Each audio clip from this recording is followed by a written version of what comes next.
नमस्कार मित्रांनो, तर आपलं ब्लॉगमध्ये स्वागत आहे मित्रांनो. पाहू शकता तुम्ही, तर आज तर वातावरण खूप मोकळा झालेलं आहे मित्रांनो. पाहू शकता तुम्ही, आभाळ तर आहेच पण असं कडक वातावरण दिलेलं आहे.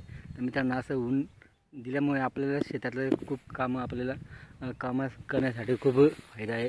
पाहू शकता आपलं मागं हे वावर आहे, वखरून मोकळं झालो आणि हे जे वावर आहे पूर्ण असं गवत झालेलं आहे मित्रांनो.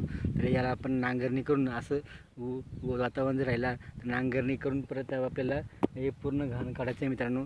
कारण की पेरणी आपण बाकीची केलेली आहे, बाकीची आपण राहिलेली पेरणी जी आहे मित्रांनो ती पूर्ण करायचं मित्रांनो. पण आपल्या शेतामध्ये खूप असं गवत झालेलं आहे. पाहू मित्रांनो, बॅकग्राऊंडला पाहू शकतो मी, असं मोठे मोठे गवत झालेले आहे. तर त्याच्यासाठी आपल्याला नांगर वगैरे झोपावं लागेल. नांगरणी करून परत आपल्याला वखर झोपावं लागेल. आज तर आपण बाकीचं काम केलं आहे, जे चांगलं चांगलं आहे ते त्याच्यातले आपण थोडंफार आहे त्याच्यात गवत, पण आपण त्याच्यातलं जे आहे घाण ते आपण वखरून टाकलेलं आहे. तरी पण आपल्याला ते एक एक घाण विचारावं लागेल थोडंफार.